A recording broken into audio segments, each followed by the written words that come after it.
I'm sure somehow by now you may have watched that very traumatizing video of passengers abducted from the Kaduna Abuja train being tortured by terrorists. If you haven't, well, maybe you've been in planet Mars or Jupiter. Well, it's caused a whole lot of outrage, not just on social media, but of course amongst many Nigerians home and abroad. It did show hoodlums flogging male victims who wailed in pain as their female counterparts watched helplessly in horror and fear. Well, in a matter of hours from now, the Nigeria Labour Congress and some other labor unions will be going on a showdown with the federal government, and they'll be in solidarity with the Academic Staff Union of Universities, Asuu, in a 2-day protest. That will get us talking on the show this evening, even as I'm sure most of you in your various homes are complaining about the spike or the hike in the price of bread. Welcome once again to another bumper package of the Newsroom, a program brought to you by the Newsroom of Nigeria Info, where we take a critical look, that is, at some of the big issues that we have covered in the last 7 days. My name is Ufuoma Egbamuno. It's great to be here, straight from the airport to the studio. Maybe not the studio, the Newsroom, I should say, 2 hours ago. And I've missed Lagos, I should say. I have 3 days out, and it felt like okay, let me not just go into it. Aghogho is in the building. Aghogho, a very good evening to you. How are you doing? I'm great. Great to have you back. Did you miss me? Well, it's let me speak like a politician. It's relative, you know. We'll never give straightforward answers. Aghogho, you're always a politician. Always a politician. No, this is more like a diplomat. Anyway, guys, just a reminder that we are streaming live on Facebook and on YouTube. You can go catch us right there. Facebook is Nigeria Info 993. That is Nigeria Info 993. That's our Facebook handle. Like the page if you haven't. And of course, you can watch us live there. You can also go to our YouTube portal. It is Nigeria Info FM. Nigeria space Info space FM. And of course, you can watch us quickly. Let's get into the thick of the action. There's absolutely no way you would have watched yesterday's video. Let me be very honest with you. I tried to avoid it because most times when I watch videos like that or see pictures like that, you know, it somehow sticks into my head, and I try to avoid such things. But I couldn't because it was all over the timeline. It was on people's WhatsApp status. So there's absolutely no way I would have missed it, even though I was somewhere away from Lagos. And I'm sure there's no way you would have seen that video and not cringe or feel some form of despair or some form of depression, you know, watching for the 3 of your abducted passengers from March the 28th in that unfortunate incident along the Abuja-Kaduna train. Some bit of updates. We hear 3 of those persons have actually been, you know, released, and in that video, you know, recorded in Hausa, we saw victims lamenting, you know, that the Nigerian government had failed in meeting the demands of the terrorists. The terrorists themselves went on to threaten President Muhammadu Buhari right there, and of course, it was really, you know, not a great one to watch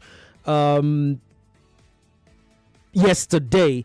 Let's see if we can take a listen to some of the passengers, you know, who were abducted, to hear them speak. Looks like I might be having some challenge with that one, but let's leave that one, and of course let you know that we will be speaking with the head of Security and Strategic Studies. Apologies, I don't know what's wrong with my tongue. He is the head of the Security and Strategic Studies at the Nigerian Institute of International Affairs, Dr. Joshua Olusegun Balarinwa. We're trying to get that connection to him up there. But even as we do that, let me just ask Aghogho quickly. Aghogho, I'm sure you've seen that video and you've been talking about it almost all morning. Yeah. what was your reaction when you saw the video? Oh, well, honestly, it's unfortunate, and I just like you, I tried to see how I can get the image out of my mind. These terrorists put out this sort of videos. They have a goal, and the goal, of course, is to spread fear. And then we as media will have to sift through it and find a way to get to the root of this whole thing, which is the humanity behind it, which is, of course, I love the way everyone has condemned and outraged, completely condemned that entire clip to put people through. And let no one make no mistake about this. The bad guys are the terrorists. There's no way this is going to change. Anyone decides to put people in harm's way. I mean, they're not the reason for the problems they're facing. So I think that is the first thing that comes to my mind. I mean, they've been in captivity now over 100 days. They have been held captive, and the question that comes to a lot of people's mind is: so what's going to happen with them? What's the government's response going to be? We have 100 million naira, they say, for each of those captives. It's unthinkable that we'll have that money in the hands of this sort of people. We already know what they're doing with the money. And imagine what they would want to do with that amount of money. Yes, absolutely. Imagine. Well, we already have an idea. I mean, we know now that they use the money to buy more arms.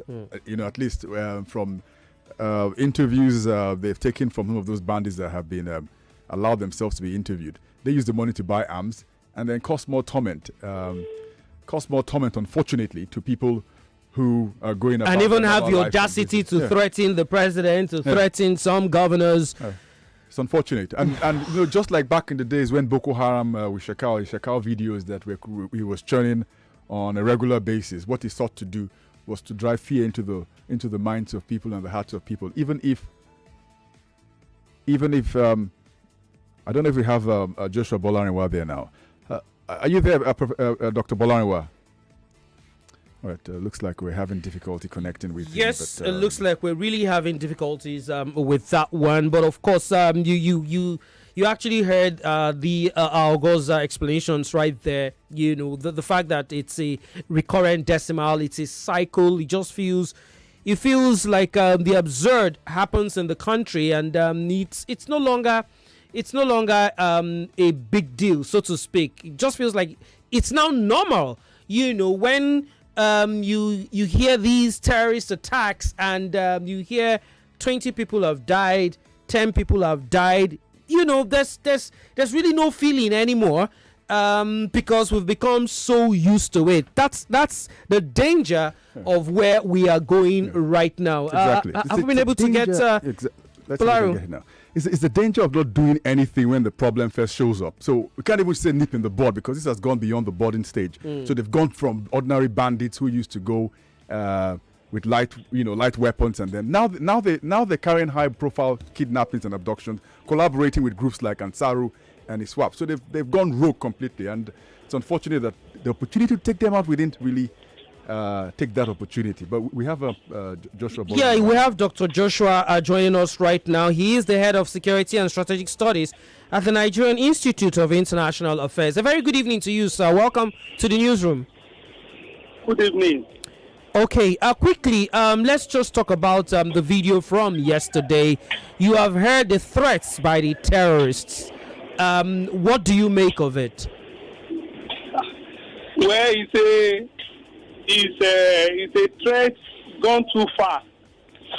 Not only that, it's a serious national embarrassment. If a group like ISWAP or ISIL or a Boko Haram variant will be threatening a sitting president, be threatening a sitting governor, that they are the next target. But of course, why they have such effrontery that they have attacked Kuje prison, released some of the inmates who are supposed to be their members, who they've been negotiating for, that for those trained attack captives, that for them to release them, they need to release some of their members from prisons. But the federal government did not listen to such demand or request or a swap deal at that level. So deliberately, but it's unfortunate the federal government could also not be able to guard such prisons where you have put high-profile criminals or militants or even terrorists like that, to the extent that they came, attacked the prisons, released their mates, and now because even the federal government or even Kaduna State government refused to talk with them to release the other people who are still under their captivity, the trained captives. So it is so unfortunate, it's so unacceptable. My friend will say it's an ungodly act for a terrorist or for a group of terrorists to be threatening a sitting president like that of Nigeria and a governor too. So it's a joke, or in quotes, I would say a threat carried too far. All right, and while this is going on, more importantly, beyond the threat, are the unfortunate Nigerians who have been the captives, and you saw them in the video also too. So at least we have proof of life for at least 62 of the abductees. Yes. So I saw they are beaten seriously, being tortured. All right. So they are malnourished. I want to bring you up to speed. Well, it's not really up to speed. If you think about the National Assembly has already put out laws saying that we don't pay ransom to criminals or to terrorists as an official policy. Same with the federal government has also voiced this over and over again. What do you think we can do to get those passengers, abducted passengers, out? I mean, it's already way too far in the day for them to still be in the hands of these criminals. Thank you. Yes. It's an irony of life or things or events. If some of these trained abductees, these people who are in their captivity now, some of them, their freedom has been negotiated. Some of them, their freedom has been paid for. We are aware it's in the public domain, it's in the media, both print, electronic media. It's all out there. When they say about 8 people, that last time, they paid 100 million for one person. So for even about 8 or thereabouts abductees among these captives, they collected over 800 million. All of these things amounts to financing and oiling terrorism. And that is where they get enough money to buy more weapons, to buy so many things, to be attacking the people, government establishments, government places, and all of that.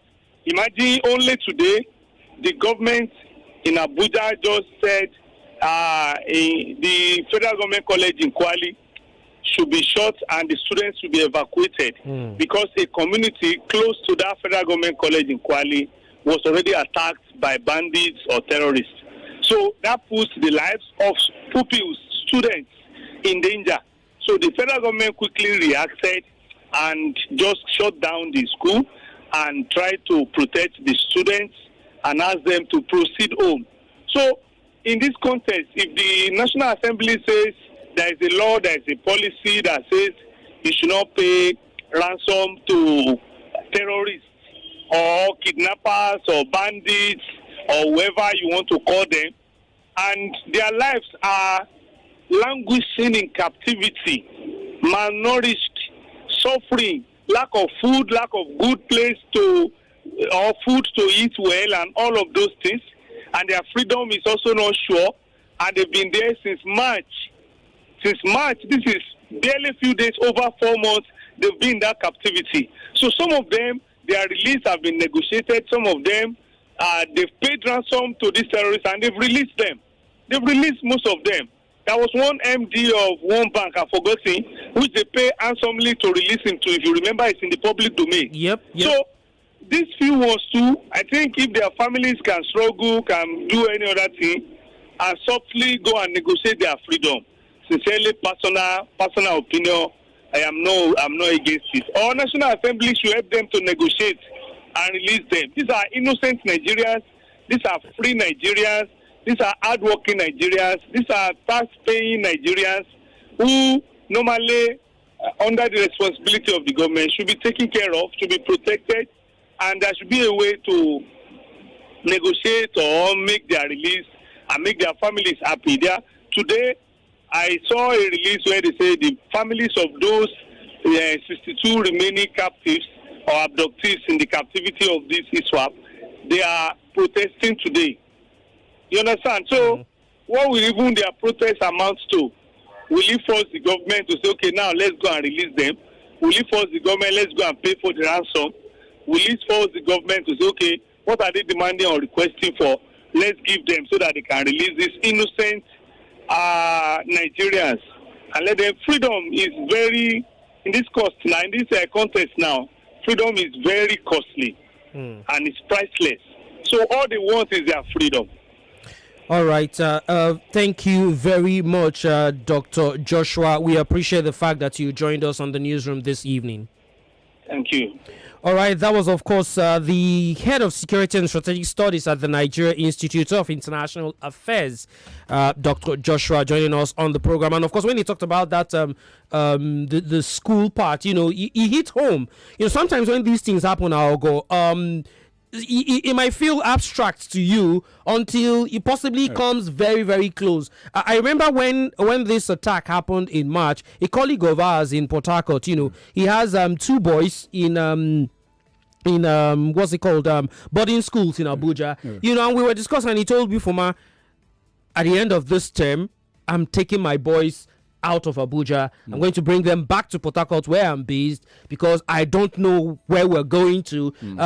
There's a possibility these attacks, might get to Abuja, and I don't want to be in that sorry state. And at the beginning of this term that just ended, the boys were taken away from the school they were in Abuja and brought home to Port Harcourt. When the incident happened this morning, and of course the federal government made that pronouncement, I just sent him a message.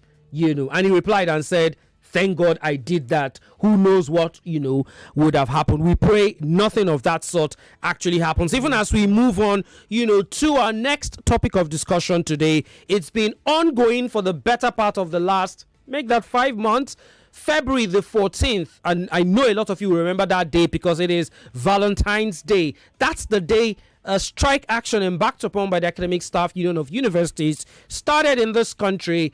Until date, as we speak, students in public universities are still at home. Tomorrow and Wednesday, the Nigerian Labour Congress says that many offices and businesses will be on lockdown as they go ahead to protest in solidarity with Asuu. It's 161 days since Asuu embarked on that strike. And just a couple of days ago, the president directed his Minister of Education, Adamu, to resolve the prolonged strike in 2 weeks. Well, we'll wait and see how that pans out. And of course, joining us on the show this evening to talk about that is the president of Asuu. Emmanuel Oshodeke is joining us right now. A very good evening to you, sir. Good evening. Yes, welcome to the newsroom on 99.3 Nigeria Info. And quickly, let me ask you, the federal government says ASU should not go ahead. That NLC should not go ahead. With the planned solidarity protest that's supposed to start tomorrow. What do you have to say about that pronouncement? In fact, they even called it illegal. What do you have to say about that pronouncement from the federal government? Well, every Nigerian has a right to protest peacefully. And every association also have a right to protest peacefully. So nobody will come here and tell you that protesting in a country like Nigeria, a democratic country, is illegal. So it's completely wrong what they have said. So the NSC have a right to organize a protest if there are issues that government refuse to implement. The children of these NSC people, all of us, have been at home for 5 months plus, and the government is doing nothing. I want people to just sit down and be watching where their children are busy sitting at home doing nothing. Why the children of those who run the country, who are telling us that demonstration, rally and protest is illegal, are having good education outside the country? Does it make any meaning? So for us, NSC do the right thing. We must praise the federal leadership of NSC for taking over the struggle to ensure that our university system, our education system function properly, like every other one in the country, in the whole world, even in Africa and West Africa. That's what they are doing. I think it's the best thing. In those countries that are serious about development, the first priority of such country is education. But here we are playing it down because they are still Nigerian abroad to go and have good education, and then they come back and take the good job that no Nigerian person should get. I think that's why they are struggling. That's why the NYC want to protest, and it's right to protest. If government don't want protest, they had more than some. NYC gave this directive, this warning in May. They had all this problem to resolve this problem if they had listened. All right, Prof. It's about a week since the supposed, directive from President Buhari to the Minister of Education to solve the issues with, of course, your union. Where are we right now? What exactly is... Okay, let me not ask what's the issue. I'll get to that in a bit. But where are we right now from that pronouncement by the president? But I think that question should go to the government team, the people who were directed. They have not reached out to us up to now. Nobody has talked to us officially on any issue that we have since that directed by the government, by the president. Okay, so what exactly is the problem? For the benefit of those who may have traveled out of the country, haven't heard, have no idea why the union, is on strike. In a nutshell, explain to us why Asuu is on strike. Well, I assume that every Nigerian, even everybody in the whole world, is all over the world, and know why we are on strike. The reason is very clear. One, in 2009, we reached an agreement on a number of issues, including funding of universities and salary, the welfare of academic staff, and other matters. And between there and now, 13 years, as far as I remain stagnant, what the professor was earning in 2019 is still what he's earning now. When, as at that time, the exchange rate was less than 1 to 100 naira, now it's 1 to 600. So we still get on the same place. Two, universities were so bad, or they are still bad, and the government decided to set up a panel to go around all the university to look at the problem in university, so that they need assessment panel, and they came with an assessment report, based on which they agreed that they will allocate, they will put about 1.3 trillion naira into the university, and was spread over 6 years, which they never did. So that is the critical issue. We also show earn academic allowances. The university are understaffed academically, and there are people who are supposed to be teaching maybe 100 students are teaching 1,000, and then we have this issue of earn academic allowances in the agreement, which they also have refused to pay the backlog, the arrears, and or implement. Then suddenly, as we are doing this, they introduced this thing they call IPPIS, which Nigeria pay heavily for. I never tested when it came to this country, and I've been here for 16 years. And today, the private people, their earn salary. Today, they pay some people. The other day, they will reduce your salary and what have you. Nobody knows what they are going to be paid next. And the outcome of that, you are aware that today, the man who manned that ICIS, the head of the ICIS, is being alleged to have stolen 190 billion naira for this country. One man. So that is another issue they introduced, and we said no. You cannot apply that to the university that has special characteristics, which is the lecturer. You have the cadre of lecturer in the study, those who are part-time, sabbatical, contract, and what have you. So, but they insisted on doing that. And when we went on strike 2020, they said we should produce an alternative, which we have done, and they are hesitant to implement. Those are those issues that are in agreement. Those are the issues for which we are on strike. And we met with the government and negotiated those conditions of service. And in May 2021, we reached an agreement. They said we were going to see their principal, the government, and come back to sign. They never came back in 1 year and said they disagree. They set up another panel held by Nimi Briggs. And we negotiated and concluded with them in June 16, 2022. Till now, they have not come back to us. So it is only last week we had the president get directed that we must finish all the process within 2 weeks. And we thought by now they would have reached out to us that we can resolve, but nothing has happened. So that's the issue. All right, Prof. My colleague, our Oboh, is also here. He's got one or two questions for you. All right, Professor Shodeke. So it's interesting. When we spoke on Friday, probably we're thinking by some miracle this whole protest. Volume. Yeah. So I was saying that we're thinking that after we spoke with you on Friday, by today, maybe something would have happened miraculously and then changed the face of the government. But apparently, from what you're saying, there's been no change in the government side. But a lot of people say that this protest rally going to happen tomorrow and then the day after tomorrow may not achieve anything, even though the NLC thinks it could force the hand of the government. But they also say if it doesn't achieve anything, they're going to go on a 3-day warning strike, but they want to take a day as it comes. Are you optimistic that after this protest on Tuesday and Wednesday, anything will change? And if nothing changes, what do you do next? Look, if Nigerian Labour Congress or Nigerian workers, including those of you in the press, if all of us join, all our children are suffering. The country is suffering. No foreign student come here. We are paying money to that country. Nobody pays to us. If we believe that this country should grow, the education should work, all of us have to join. And any government who said that a union, all the union in this country, went on demonstration, say do the right thing, you don't, you are asking for catastrophe. That is it. So it has to work. And we appeal to the government to not allow this country to degenerate to that level, where the workers will protest, and when they come back, you say, no, you will not do anything. I don't think it's right.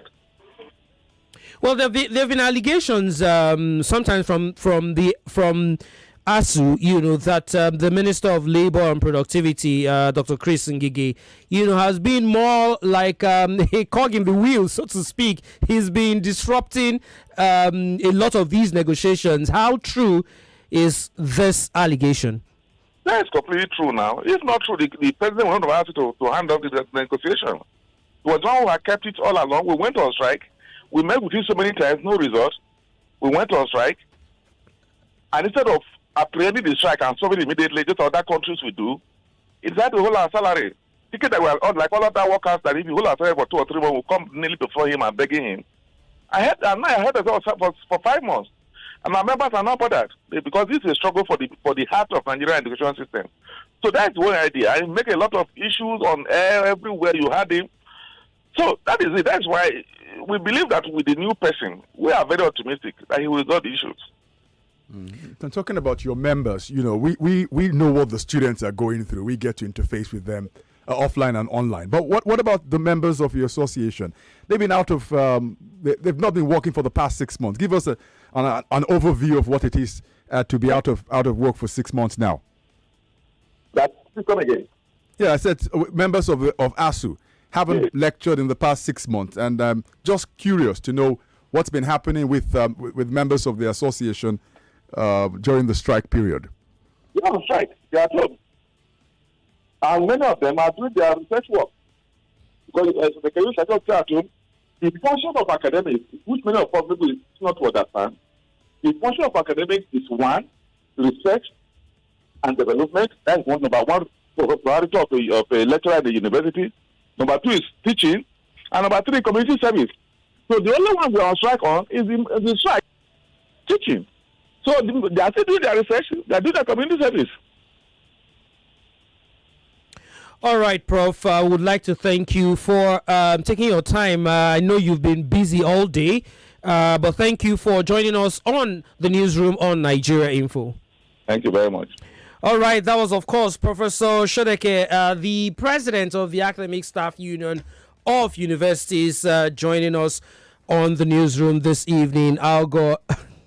I was just thinking, this is perhaps, I can't remember what number Professor Shodeke will be in terms of numbers of Asuu president that we have to speak with during the several years of strike. The one who was before him, Professor, I think Oguyemi also too. We had also to speak through this entire thing.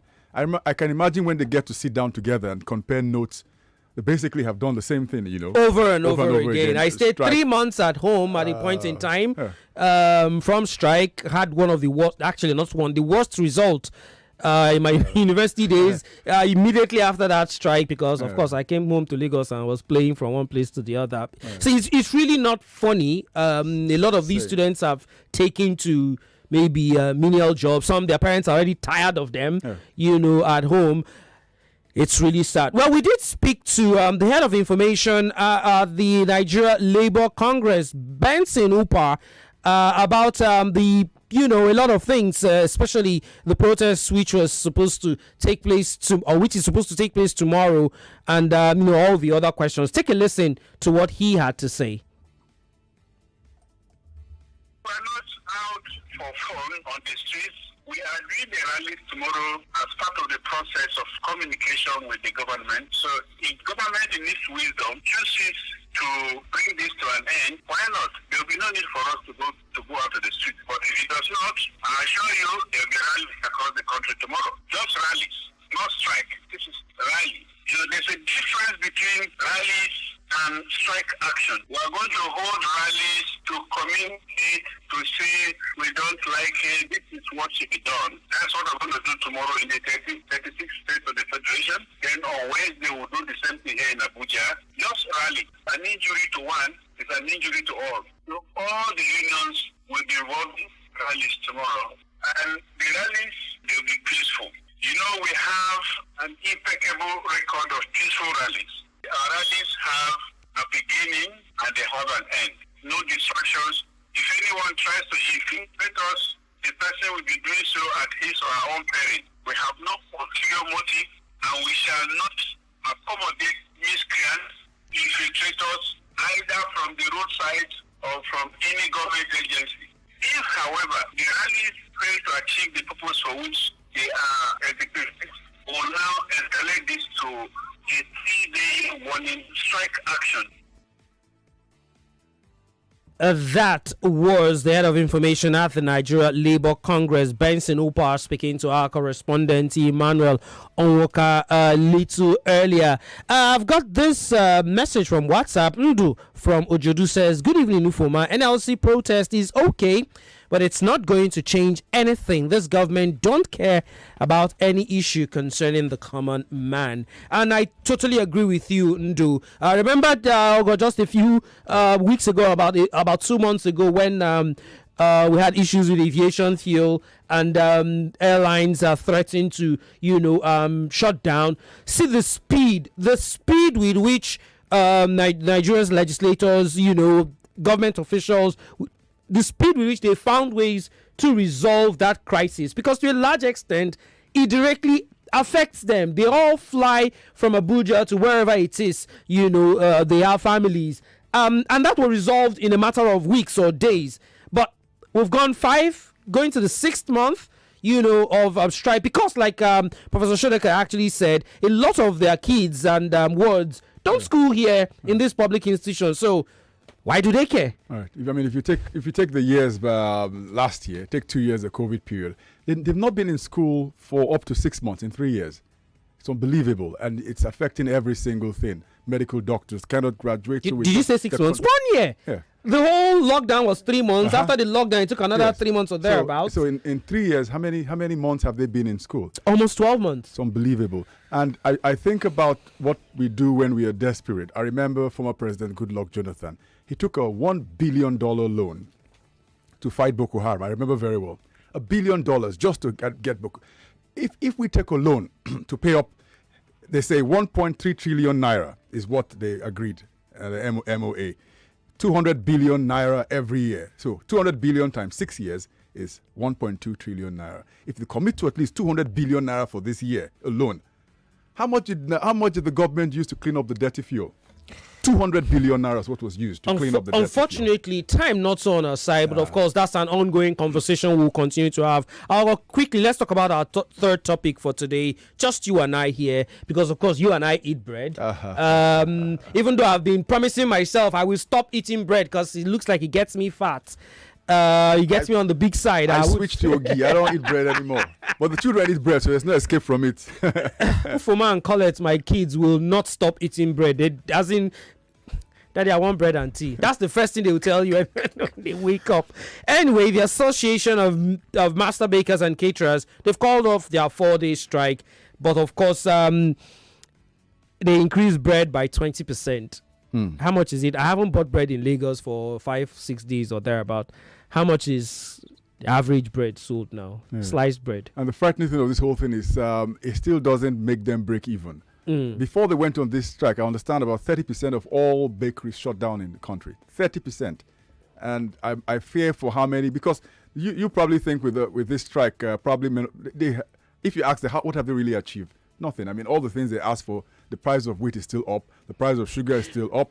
But then again, you could also argue that the war between Russia and Ukraine is a large reason why the price of wheat, has actually gone up, why the price of diesel has actually gone up. There's really nothing, for example, the federal government can do about their agitations. There's one tariff they talked about, 15% tariff on soft. They said, take away that tariff at least to even show commitment, but they left the tariff there. The tariff is on, I think it's on bringing in wheat that the bakers is then transferred to the bakers to pay. So that's one major problem they have to deal with. That's understandable. Yeah, so they haven't even taken that one away. So I said, how you guys manage? They're doing the bread with firewood right now, which is, I hear they even advise the government, look, there's the cassava thing. Why don't you substitute the wheat with cassava? That was even they've abandoned that one also too. So the lack of communication appears between the government and them, unfortunately, is also worsening the thing for them. But would love to have, because I looked at the numbers of people who are employed in the value chain for bread. So many people, and their jobs now at risk. Sad, really sad. Concerning the issue on the ground, if you say we are going to wait till all the innocent people under their captive are rescued, they will continue to destroy Nigeria. That's a comment on our WhatsApp portal, even though the person did not put his name. Well, guys, that's the much we have for you on the newsroom this evening. I hope you have actually enjoyed our conversation. Remember that elections have consequences. We have been shouting this for God knows how long right now on Nigeria Info. Register to vote. Go to the nearest INEC office near you. You've got a couple more days, 6 days or thereabouts to do that, And if you have any news-related events you want our newsroom to know, call us on 01-465-7175. That is 01-465-7175. On behalf of the newsroom team, especially our able producer Emmanuel Onwoka, who did a fantastic job with today's show, and of course Precious Okon, thank you very much for hanging out with us. My name is Ufuoma Egbamuno. I've done this with Aghogho Oboh. We'll be back next week, hopefully, for another bumper package of the newsroom. It comes your way 6:15 every Monday till at least 5 minutes to 7. Take care, people. We are out of here.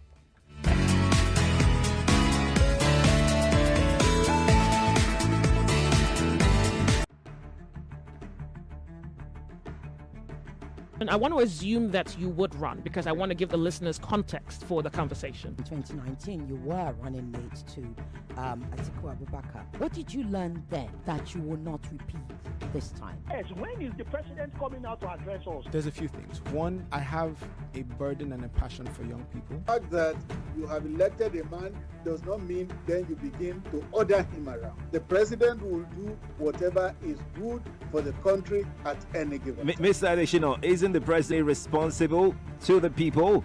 What should the next president do to root out stakeholders who are complicit? You fire those that need to be fired are fired. It's looking like a brand new Chelsea, attacking with so much fluidity. And what can you say about that, Martin? I know you follow Chelsea quite closely. I live close to the Chelsea training ground. That's what you mean by that. I'm not.